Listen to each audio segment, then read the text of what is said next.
मोहतरम तलबा तलिबात, नाजरीन सामीन, आपकी खिदमत में मेरा आदाब। आज आप लोगों के सवालात की रोशनी में हम जो ग़ुलाम अब्बास का लिखा हुआ अफसाना जवारी है उसका फ़िक्री और फ़नी जायज़ा देखेंगे। उसके मुतल्लिक़ जानेंगे कि बुनियादी तौर पर मुसन्नफ़ ने अपनी कलम के ज़रिए किन बुनियादी नकात को मंज़र-ए-आम पर करने की कोशिश वो की है। तो पहले इस कहानी के इस अफसाने के प्लाट पर गौर करेंगे ताकि बुनियादी तौर पर जान सके किन किरदारों के ज़रिए ये चीज़ मंज़र-ए-आम पर आ चुकी है। अगर इस कहानी का बुनियादी मुताला करें, इस अफसाने पर गौर-व-खोज करें तो 10 जवारी जो जुआ खेलते हुए गिरफ़्तार होते हैं। ठीक है, इनमें 2 पेशावर और बाकी कभी कभार इसका जो वो जुआ खेलने का जो अपना शौक़ वो पूरा करते थे। ये बुनियादी तौर पर चीज़ें हमारे पास आती हैं। तो कहते हैं कि 10 जवारी जो है ना, एक दिन बैठक में जुआ खेलते पकड़े जाते हैं। इनमें 2 पेशावर और बाकी कभी कभार शौकिया जुआ खेलने के लिए आते थे। अब इन 10 में एक ठेकेदार होता है, एक सरकारी दफ्तर का ओहदेदार है, एक महाजन का बेटा है, एक लारी का ड्राइवर है और एक चमड़े का कारोबार करता है। और इसके अलावा 2 शख्स बेगुनाही में पकड़े जाते हैं। इनमें एक मनसख पटवारी है जो अपनी दुकान पर दोस्त को बिठाकर 10 रुपये के नोट की रेज़गारी यानी चेंज लेने के लिए आता है। इसके अलावा एक उम्र रसीदा वसीका नवीस जिसे स्टाम्प फरोश कहते हैं, जो ठेकेदार को तलाश करने के लिए वहाँ पे आता है। जब ये सारे वहाँ पे इकट्ठा होते हैं, जुआ चल रहा होता है, तो अचानक पुलिस का छापा पड़ता है और सभी को धर लिया जाता है, गिरफ्तार कर लिया जाता है। तमाम लोग कोट के कॉलर पर पगड़ी के जो शिमले से अपना मुंह छुपाते हैं और तेज़ तेज़ कदम उठाते थाने में पहुंच जाते हैं और इन सभी को हवालात में बंद कर दिया जाता है। सिपाहियों के जो कड़ा लहजा है, करहत लहजा है और मड भीड़ से निजात मिली तो सभी का ध्यान बैठक के मालिक की तरफ जाता है, जिस पर शदीद गुस्सा और बर्बादी का बायस करार दिया जाना वो ठहराया जाता है। यानी अब इस बैठक के मालिक का जो असल नाम का तो पता नहीं, मगर इसको मार्फत निक्कू के नाम से दी जाती है। जो दरमियाने कद का, शरबती उसकी आंखें होती हैं, सफ़ेद रंगत और छोटी छोटी मूछें उसकी होती हैं। यह पुलिस के छापे से लेकर अब तक खामोश रहता है, लेकिन आखिरकार वो बोलता है। जो ही वो बोलता है तो कहते हैं, तुम सब फिक्र ना करो, मैं यकीन दिलाता हूँ कि तुम्हारा बाल बीगा ना होगा। सब इसको ताने देने लगते हैं और लेकर वो कहता है इसे मजाक समझो। यानी अपनी गुफ्तगू के शुरू से लेकर यहाँ तक वो इसे मजाक समझो का फिक्रा बार बार वो दोहराता है। निक्कू सबको तसल्ली भी देता है। थानेदार अगर इसका करीब का तो नहीं, दूर की कराबत ज़रूर होगी, रिश्तेदारी होगी। अगले दिन सुबह 9 बजे एक सिपाही हवालात के पास उनके आता है और बोला है, ओ जवारियों उठो, तुम्हारी दरोगा साहब के सामने पेशरी है। 5 मिनट बाद सभी थाने के मैदान में कतार बनाए खड़े हो जाते हैं। आखिरकार 2 घंटे बाद एक स्याह लारी थाने में दाखिल होती है और थानेदार हमरा अपने सिपाहियों को निकलता है, जिनके हाथों में कुछ कागजात की फाइलें और बंदूकें होती हैं। निक्कू दूरी से थानेदार को देखकर उछल पड़ा और कहा, अब ये लफ्ज़ सुनने वाले उसके जो एक मज़ाही अंदाज में कहता है, वो आ गया मेरा मोतियों वाला, अब घबराओ मत, बेड़ा पार हुआ चाहता है। ये कहकर निक्कू ने फर्शी सलाम किया। थोड़ी देर बाद इतला आती है कि दरोगा साहब का हुक्म है कि तुम सब के सब धोती पजामा खोलकर ज़मीन पर एक कतार में ऊंधे हो जाओ, यानी उल्टे लेट जाओ। फिर तुम में से सिरे वाला आदमी उठे और एक एक करके एक दूसरे को 10-10 जूते लगाकर खुद दूसरे सिरे पर ऊंधा यानी उल्टा लेट जाए।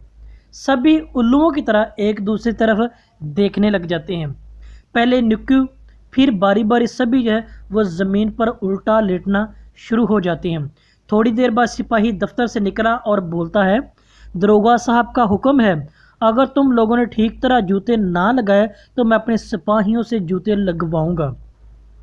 जवारियों ने इसी में अपनी मुसाहरत वो समझी और आपस में ज़ोर ज़ोर से जूते लगाने लगे। सब कुछ होने के बाद वही सिपाही आया और बोलता है, जाओ, अब के दरोगा साहब ने तुम्हारे कसूर माफ़ कर दिया, फिर जुआ मत खेलना।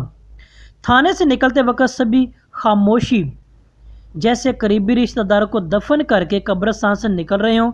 और थोड़ी दूर जाकर निक्कू ने यकबारगी कहका लगाया और बोला, क्यों देखा? ना चालान, ना मुकदमा, ना कैद, ना जुर्माना। मैं कहता था इसे मजाक समझो। अब हमने मुख्तसर तौर पर अब इस अफसाने के मुकम्मल प्लाट पर गौर करें तो बुनियादी तौर पर जो चीज़ें हमें नज़र आती हैं हम उनका एक सरसरी जायज़ा लेते हैं ताकि हमारा फ़िक्री और फ़नी जायज़ा भी मुकम्मल तौर पर वो सामने आ सके। मुसन्नफ़ की कलम के ज़रिए जो चीज़ें हमारे सामने आती हैं, पहली चीज़ मौजूदा जो सूरत हाल है, यानी ख़ासकर पाकिस्तान की बात करें तो इसमें कहता है कि मौजूदा सूरत हाल की भी कुछ ऐसी ही है। वो जो कहानी मुसन्नफ़ की कलम के ज़रिए हमारे सामने आती है और हमारे मौजूदा पाकिस्तान की उसमें कोई चीज़ वो मुख्तलिफ नज़र नहीं आती। यानी सियासतदानों की बात करें, लीडरों की बात करें, सरकारी अहदेदारों की बात करें, तमाम के तमाम सब कुछ करने के बावजूद अपनी करप्शन बदउनवानी करने को मजाक समझते हैं। वो मजाक अवाम के टैक्स के साथ होता है, वो मजाक अवाम की इज़्ज़त नफ्स के साथ होता है, वो जो मजाक है अवाम की ज़िंदगियों के साथ होता है। और ये अपने घर बार बड़े बड़े मोहल्लात बिल्डिंगें बनाकर दूसरे मुल्क फ़रार हो जाती हैं, ये मजाक करते हैं। यानी बड़े बड़े स्कैंडल साबित होने के बावजूद वो सभी के सभी मजाक करार देते हैं। हमारा जो मौजूदा इस वक्त सियासी निज़ाम है, हमारे सरकारी दफातर की जो हालत है वो बिल्कुल मजाक बन चुका है। यही वजह है कि हमारे मुल्क का जो निज़ाम है वो छोटे से छोटे सरकारी मुलाजम से लेकर बड़े से बड़े तक उसके जो स्कैंडल है वो करप्शन बदउनवानी में वो रंगे हुए हैं और वो इसको मजाक करार देता है। ये लोग करें तो मजाक है और आम बंदा करे तो जुर्म बन जाता है। यानी वही दो कौमी नज़रिए की बात करें, दो कौमी नज़रिया 1947 से कबल यानी हिंदू और मुसलमान दो अलग कौमें हैं, जबकि पाकिस्तान बनने के बाद अमीर और गरीब के लिए दो अलग अलग कानून हैं। अमीर आदमी को गलत काम करता है तो फैशन बन जाता है और गरीब आदमी करे तो वो जुर्म बन जाता है। ये बुनियादी मुसन्नफ़ ने हाईलाइट करने की कोशिश की है। हुक्मरान यहाँ पर होता है मजाक करके बैरून मुल्क फ़रार हो जाता है। यानी कई आप ऐसे हुक्मरान देखेंगे, आप उनको नाम के साथ, शक्ल के साथ भी और उनके किरदारों से भी जानते हैं। हुकूमतें पाकिस्तान पर करते हैं, जायदादें प्रॉपर्टियाँ वो बैरून मुल्क करते हैं और मीटिंगें भी वहाँ पे जा करते हैं कि मजाक पाकिस्तानी कौम के साथ वो कैसे करना है। यही लोग जो हुक्मरानों की बात कर रहा हूँ, सियासी लीडरों की बात कर रहा हूँ, सरकारी अहदेदारों की बात कर रहा हूँ, तो यही लोग तवाइफ के कोठे पर जाकर सब कुछ करते हैं और आखिर में उसको मजाक करार देते हैं। यही अगर इनकी बेटी और बहन के साथ हो तो इनकी गैरत जा जाती है और यही अगर तवाइफ के कोठे पर चले जाएँ तो उसको मजाक करार दिया जाता है। बुनियादी ये चीज़ है। इन लोगों के दफ्तरों पर और घरों से शराब बरामद होती है तो वो उसको क्या मजाक करा देते हैं और वो शराब क्या वो झूठी करार पाती है, वो पानी साबित करते हैं। हमारी अदालतें भी बिल्कुल इसको मजाक समझती हैं। पिछले दिनों हमारे एक जो सियासतदान शर्जील मेमन जिनका ताल्लुक सिंध से है, उनके दफ्तर से उनकी जो रहाइश उसे शराब बरामद हुई, लेकिन हमारी जो पुलिस है, हमारे जो अदालतें हैं वो उसको क्या साबित करने में नाकाम रहे, यानी मजाक करार दिया है। यानी ये पाकिस्तान के खैर ख्वाह हैं और अपने आप को समझकर दूसरों को बेवकूफ़ बनाते हैं और फिर मजाक करके बैरून मुल्क फ़रार हो जाते हैं।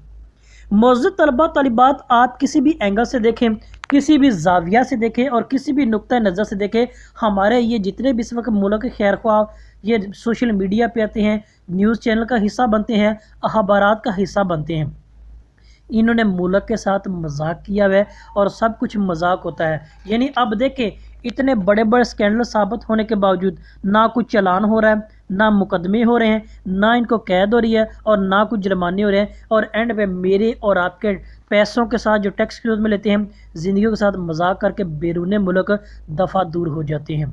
یہ وہی معاملہ ہے کہ جس معاشرے میں کتابیں فٹ پاتھ پر اور جوتے شیشوں میں سجائے جائیں، اس قوم کو کتابوں کی نہیں بلکہ جوتوں کی ضرورت ہے۔ یہی مصنف کا اور افسانے نگار کا بنیادی نقطۂ نظر بھی ہے۔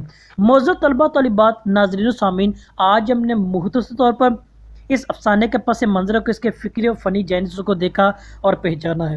کوئی سوال، کوئی بات سمجھ نہ آئی ہو تو سوال کیجیے گا، اس کو لائک و شیئر بھی ضرور کیجیے گا۔ آپ کا بہت شکریہ۔